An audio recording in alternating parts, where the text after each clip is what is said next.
Okay, students, welcome to tutorial number 2.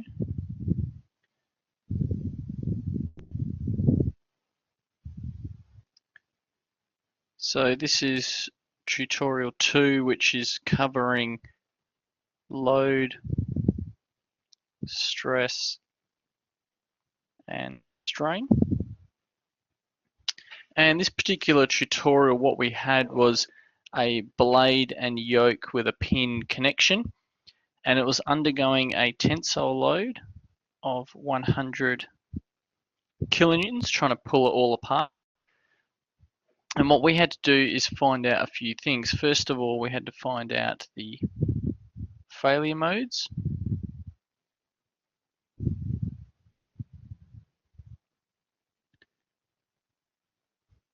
Second, we had to find the dimensions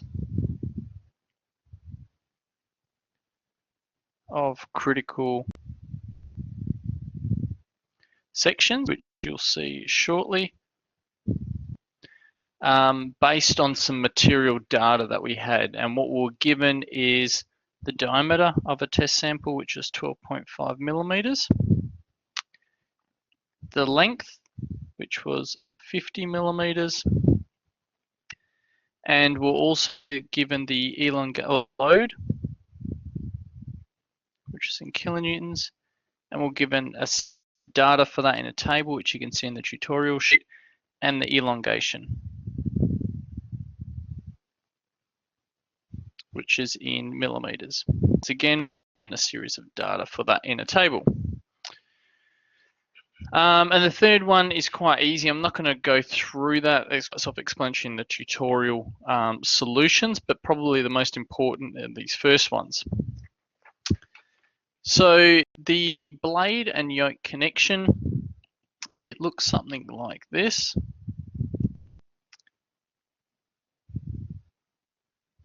So it's got one part like this, which is our yoke. Then it has the pin. So I've drawn all the parts separated so we can do the failure modes.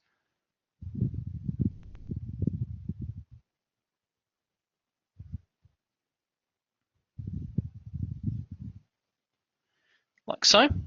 Okay, and then there's a hole going through here for where our pin goes through. Okay, so what we need to do is, first of all, before we start any problem, is to really list our assumptions. Okay, we went through this in the lecture. So the assumption in this particular case is, the first one is we're going to neglect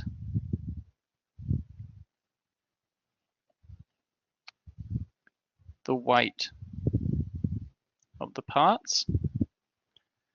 Okay, because they're quite small in comparison to, well, initially we're going to expect they're quite small in comparison to the load that we're dealing with, which is 100 kilonewtons.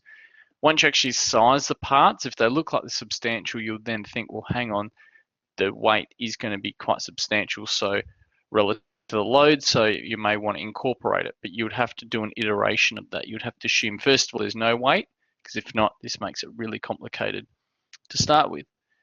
We can assume also that it's perfectly symmetric.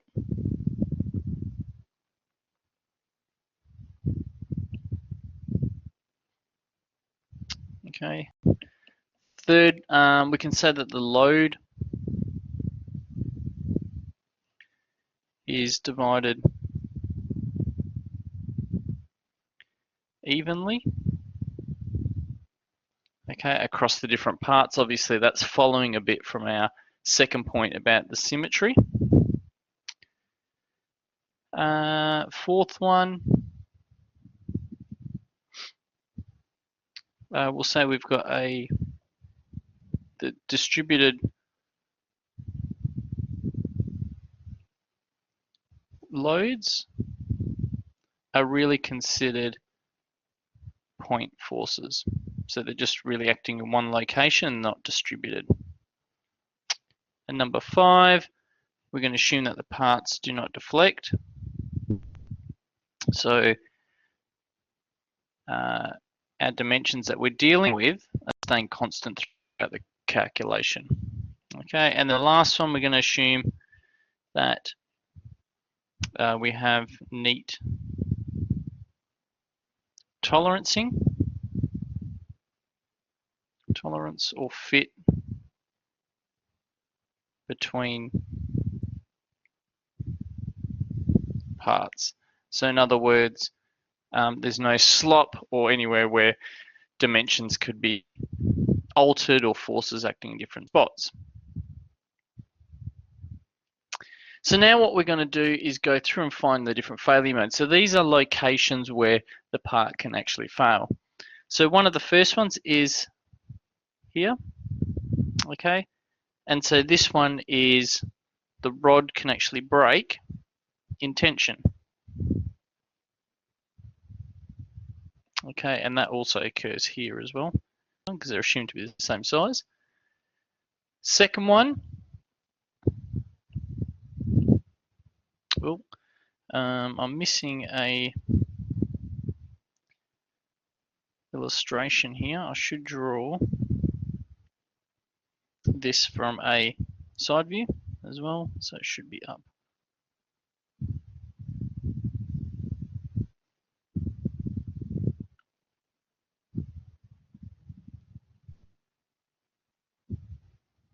So it should draw like that.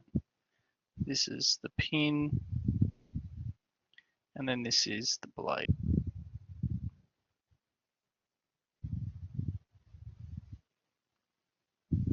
Like so. All right, and so I'll draw these, write them elsewhere.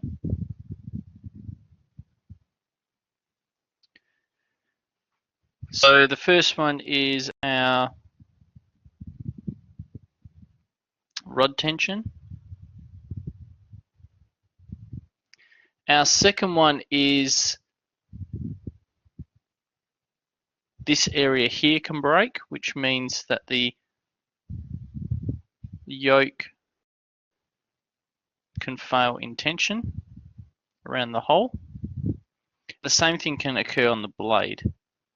Okay, and so this whole piece on the end essentially just falls off that way, or this one here falls off that way. So this is our blade tension. A fourth one is here. Okay, so essentially this piece of material can fall out, and this is also the same here. Okay, so these are all different ways that this component can actually fail. And these are things that you should consider when you're actually designing, because these would be areas that you would size. And so then you'd have blade shear. 6 is probably the easiest one, which we'll pick up straight away, and that's the pin actually shearing. So this piece of material can just come out, so that's pin shear.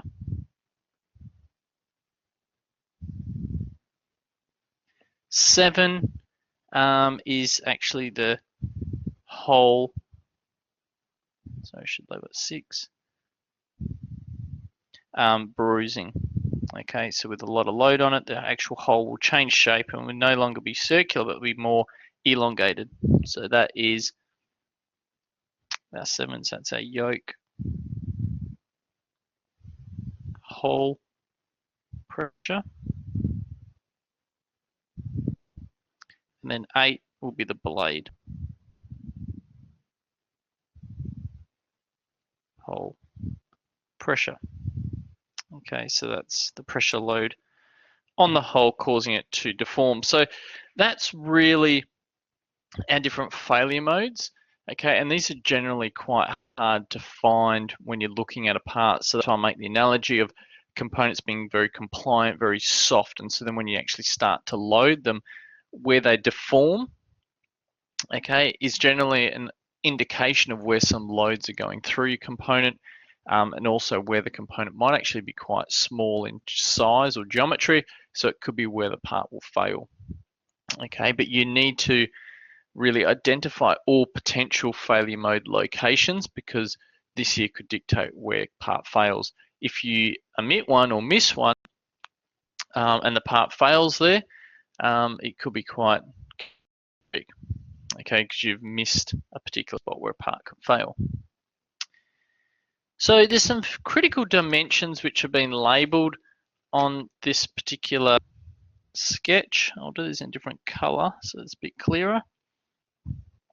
So for instance, this diameter here is D, okay, which is the same over here. This diameter here is E. This width here is C, which is the same here. So these are all critical dimensions which we would actually be trying to solve for. Okay, this is B. We've got the height A, which is also the same as this length here, A. I think that's it. So we've got A, B, C, D, and E. Yep.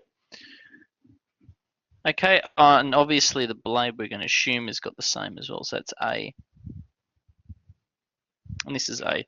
So your job as an engineer, let's say you're maybe working at somewhere, a place which actually designs these for a living. Okay, and so you have to then find what these critical dimensions would be for this particular part, so A through to E. Now, the way that I suggest to do this, well, actually, I'll get to it in a minute. So, based on what we went through in our lecture, we saw that load, size, material, and safety are all interrelated. Okay, now in this particular case, in this example, we're trying to find the size. We can specify something about the safety, so we're going to assume in this case a safety factor of 2.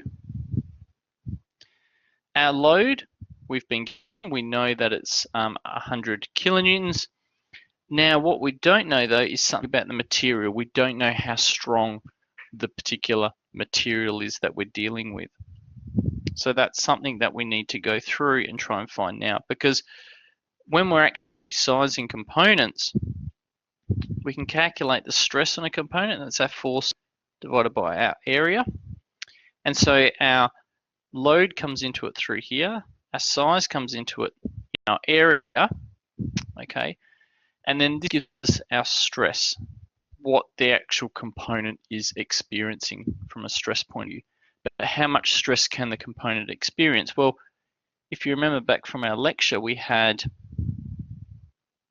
a stress versus strain curve for a material. Now, if it's ductile material, it will look something like this.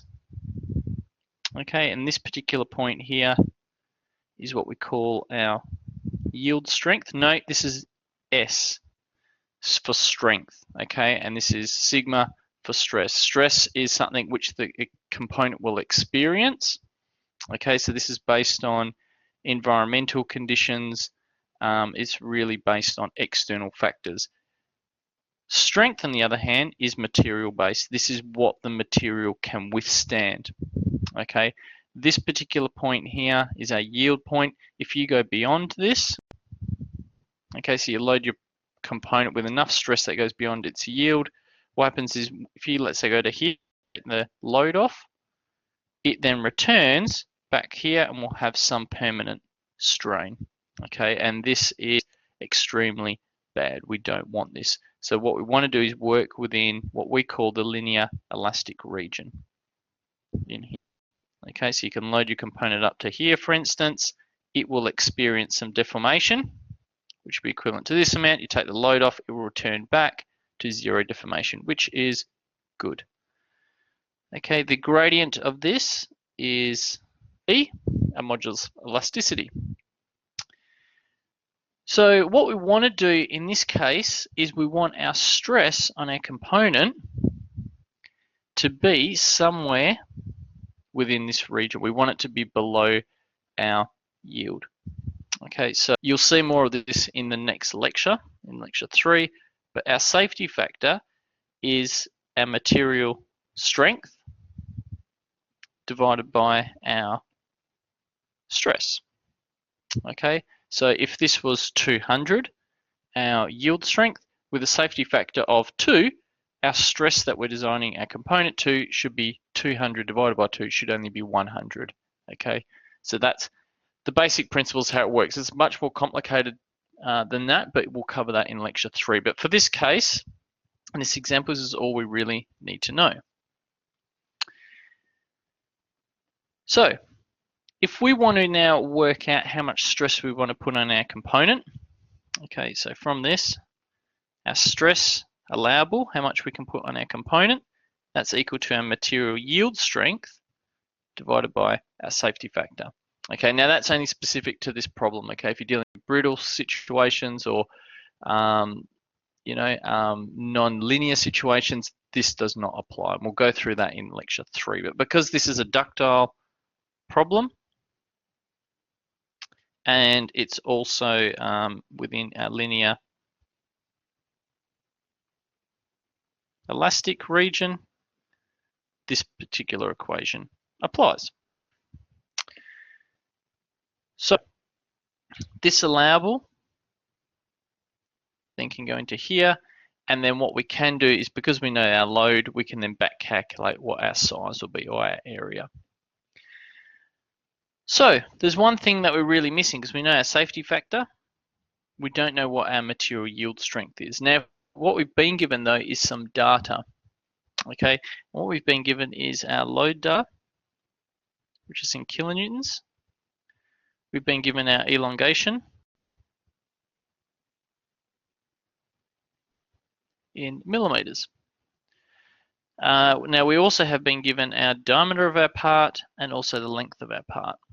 So if you have a look here at this equation, our stress equals force on area. If we've been given our area, if we've been given our diameter, I should say, we can then back calculate the area as pi d squared on 4. So our load combined with our area means that we can actually calculate our stress for this part. And that will be stress is equal to our force, or our load that we've been given, divided by pi d squared on 4. And so if we go through and do that, so I'll do a couple here. So the table says we've got 0, 26, 36, 46.5, etc. Okay, and elongation we have 0, 0.05, 0.07, 0.09. So if you calculate our stress based on this, we'll have 0, 211 MPa, 293 MPa, and 378 MPa, etc.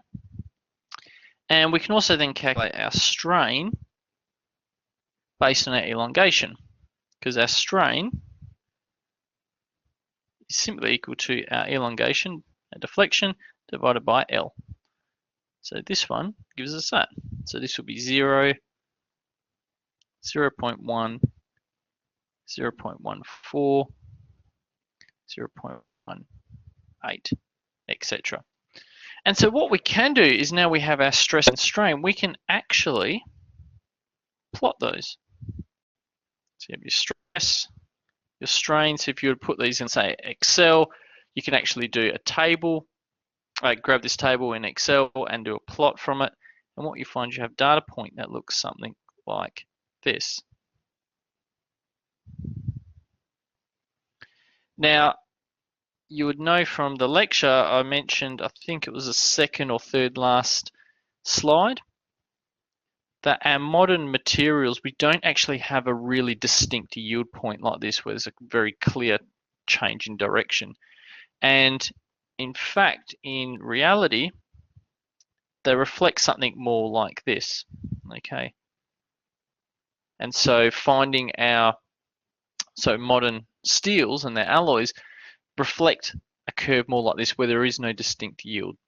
So what we can do in Excel is, we can actually draw a line of best fit through the point which almost in a straight line like so. And the gradient of this represents E that we had from up here. Okay, and what we can then have is, this is essentially a linear equation. If we were to do a line of best fit, you would normally have y equals mx plus c. In this case, y is our stress, our gradient m is simply our modulus of elasticity, x is our strain, and then we can say plus c. Now for this particular line in pink which I've drawn, its c will be 0. It's our y-intercept or our stress intercept. However, because modern materials don't have this distinct yield point, what they can do instead is they actually go and do something which they call our proof strength or proof stress or offset yield. And what they do is they load the material up such that we 0.2% strain. So they'll load the component up to about here. And then when you take the load off, it returns back here where you have 0.2% strain. Okay, and this point then becomes our yield strength, okay, or becomes our proof strength. Okay, and so that's what they do. And so 0.2% strain is a really, really small amount of strain, okay, but it's just enough to measure. Okay, so if we have this linear equation, what we can do is calculate C for this. So this particular point is a point where the stress is 0, but our strain is 0.2%, but our stress is 0. Okay, so if you then put that into here, you can actually then back calculate what C will be, our intercept. And then based on that, you'll have the full equation, and what you can do is then work out what your yield strength is from that. And if you go through and do that process, you'll find out that your yield strength turns out to be approximately 640 MPa in this example. Now, obviously, this isn't something which I would give you an exam because you really need Excel spreadsheet to work this out. This is something that you might see maybe an assignment problem or something like that. But it also gives you background if you're out working, how you would actually go about solving this if you just had some material data. Now, this particular stress strain curve that I mentioned before relates to this particular stress equation where we have sigma. Now, you'll note that sigma is our normal stress. Okay, it's for normal loads. These are loads which are, or stress which is perpendicular to the load that's been applied, which is perfect for a tensile test sample like so, because you're looking at, this is your stressed area and it is normal to the load that you're applying on it. However, in our particular problem, if we were to look at this, we'll say, yep, this one here is a normal load. This one's a normal load. This one's a normal load. This one's a normal load. But if we look at this one, 6 is shear, 5 is shear, 4 is shear, 7 is a pressure load, 8 is a pressure load. So we actually have varying ones here. And so we can't actually use our normal stress for this particular case, or our normal strength, okay, because this strength here is in the normal direction. It's for a tensile test sample, so something which is in tension or compression, okay, but does not work for shear. If you remember from the lecture notes, our shear equation looks like this: tau equals force all over area. Notice that we have tau here and not sigma, our shear stress. We don't have sigma, our normal stress. Okay, instead we have tau as shear stress. So there's really another plot like this, our stress strain curve, but for shear. Now, unfortunately, we actually don't have much test data on that. Okay, so our manufacturers or material suppliers only really give us a stress strain curve for a normal condition because it's much easier. So what we can do is approximate our shear, so our shear yield strength based on our normal yield strength. And the way we do that is by timesing it by 0.577. Now, this is quite a crude technique, okay, which we'll be just applying in this particular unit and our following unit, advanced mechanical design, but in industry you may be using some other approach, okay. If you are using something crude like this, you might increase your safety factors to compensate for it. So this will be 640 times by 0.577. So our shear yield strength turns out to be about 370 MPa. Now the same thing can be applied to our pressure. So pressure will be our yield strength in our normal direction by 0.5. So therefore our pressure yield is 320 MPa. So now that we have these are our strengths which we can then use to compare our material or our stress to. Okay, so that's really defining this point. If we now have a safety factor of 2, we're only going halfway along. We're only going to a stress point of here. This will be our allowable. Okay, so I'll put this in here and I'll start the next page as a calculation. So our allowable normal stress will be our normal yield strength divided by a safety factor, in this case 2. So this would be 320 MPa. Our allowable shear stress will be our shear yield strength divided by 2. Okay, so that one there would be 185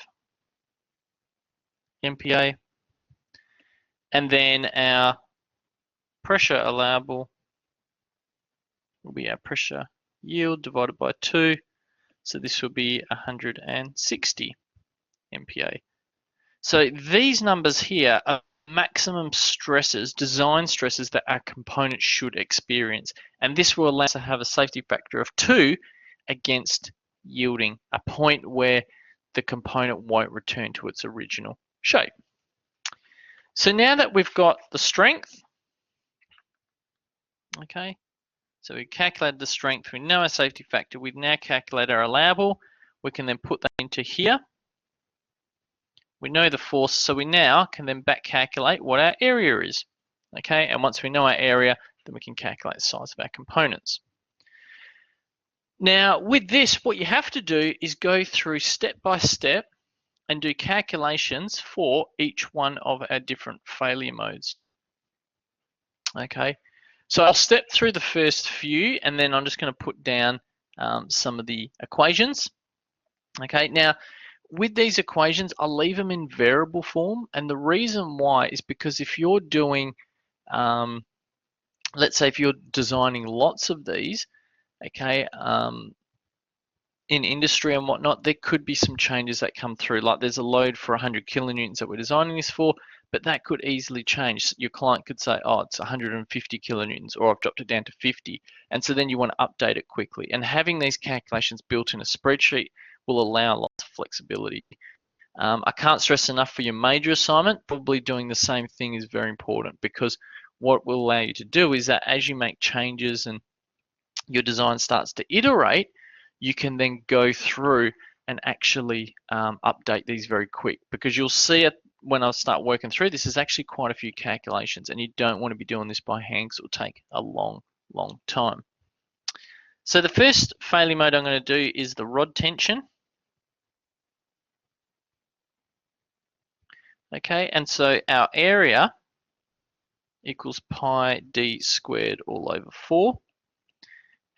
It's a normal stress, so normal stress is sigma, which is force all over area. And this must be less than or equal to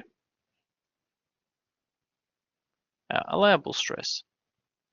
So what we can then do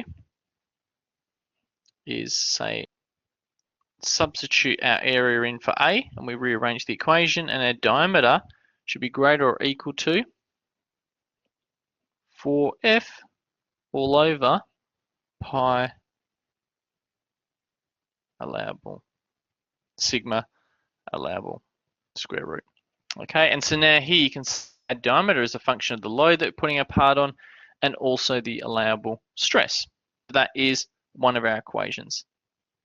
The second one is our yoke tension. So in this particular case, our area is equal to 2C A minus E. Okay, and so I'll go back and show you that. So in this particular case, what we're looking at is this fracture along here. Okay, and so the area is, there's two of them, because there's one on this side and there's one here. And what it will be is A, the full height of the part, subtract E, which is the diameter of the hole, which leaves us with this bit and this bit, so that's A minus E, and then we're timesing it by C, which is the width. Okay, and what you end up is a little rectangular area there, a little rectangular area there as well. Okay, and you get one on both sides. So that's where we get the 2C A minus E. Once again, our stress equals, because it's in normal direction, force over area. This must be less than or equal to our allowable stress. So if we actually rearrange this equation to have our dimensions on the left-hand side, we have C A minus E must be greater or equal to F all over 2 times our allowable stress. 3, our blade tension. Once again, same thing, A equals B A minus E, or our area is equal to B A minus E. Same thing, A minus E, which is the height of the blade, subtract the hole diameter, so it gives you the piece on the top and bottom, and then B is the width, and that gives us our area. So stress equals force on area, once again, because it is normal direction, that must be less than or equal to our allowable stress. And so the same thing applies here, B A minus E must be greater or equal to F, our load, all over our allowable stress. Our fourth equation is our yoke shear. So now here we want in shear. So same thing, what's our area? Our stressed area was approximately 2C A minus E. Okay, so this one's 4. So we're saying that this is our particular area here. Okay, well, that disappeared. Okay, so you've got C, the width, A minus E. So once again, we got A, this distance, minus E, which is the diameter, but we only got one on one side, but you've got top and bottom. So that's why it becomes 2 C A minus E. All right, and so then our stress area, our stress becomes force over area. Notice that's tau because it's shear stress. And this must be less than or equal to our allowable shear stress.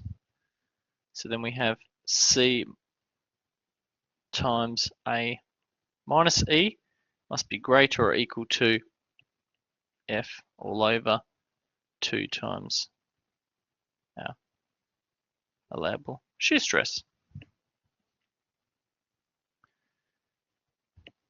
Okay, 5, same thing, but for the blade.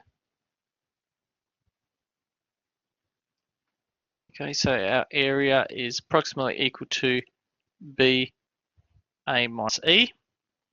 Shear stress is equal to force all over area, which must be less than our allowable shear stress. So this one's B A minus E must be greater or equal to our force all over our allowable shear stress. So you start to see here, a lot of these equations, we've got multiple variables on the left-hand side, so we're going to have to use simultaneous equations to actually solve this. 6 will be our pin shear. So this one's quite an easy one. So area is equal to pi e squared all over 4. Our shear stress equals force on area, which must be less than or equal to our allowable shear stress. Substituting our variables in, we have E must be greater or equal to 2F all over pi by our allowable shear stress square root. 7, this one here is our yoke hole pressure. So our area is equal to 2EC. Okay, so what this represents, if we look up here, it's saying that you've got this particular location, which is stress, but what we do is we only project a rectangle here, which has a height E and a C, but there's 2 of them. There's one on this side and there's one on that side. So it's 2EC becomes our area. And so this one here, our pressure, is once again force over area, and that must be less than equal to our allowable pressure. Sorry, that should be okay. And so here we have this example, EC must be greater or equal to F all over 2 by our allowable pressure. And then we can do the same thing for our last failure mode, which is a blade hole pressure. So area is equal to I'll just check this one. So it should be E, which is the height of this, by B, the width there. Okay, and so you get a single rectangle. So it should be EB.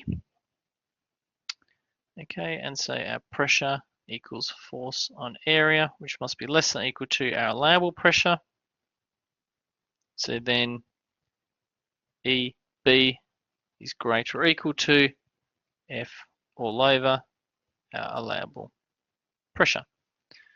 So that's all our equations. Now, if you look at this, we're like, awesome, because if we look at some of these, this one we can calculate straight away. We've got one unknown, okay, and we know our load and we know our allowable pressure. And the other one also is E. We know our load, we know our allowable pressure, so we can actually calculate D and E straight away. Once you know E, you can actually go through and calculate C, and you can calculate B. But there's one thing, so if you know C and you know B and you know E, one thing you'll notice is that this one, there's 1, 2, 3, 4 equations here which are all linked to A. So what we do in this particular case is we have to choose the largest one.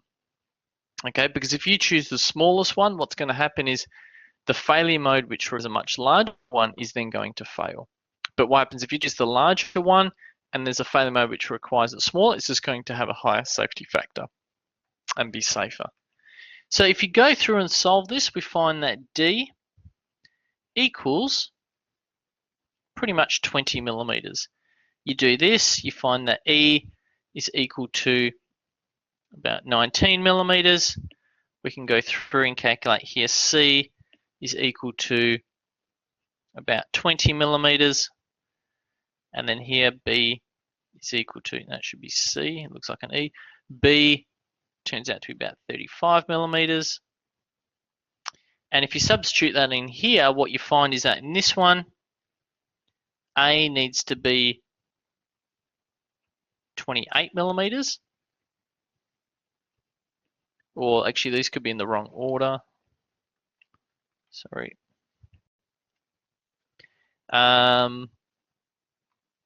So this one here, A, turns out to be 27 millimeters. A in this one turns out to be 28 millimeters. A in this particular case, number 4, is 32.5 millimeters, and A for equation number 5 turns out to be 34.5 millimeters. So if you look at this, 27, 28, 32.5, 34.5. So too small, too small, too small. This one is the one that you would choose. Okay, so there you have it. We've actually gone through and calculated, or back calculated, I should say, what our sizes should be for each one of those critical locations, such that this will survive with a safety factor of 2 based on those material properties. Okay, now if this was in a spreadsheet, you could have all these updating straight away.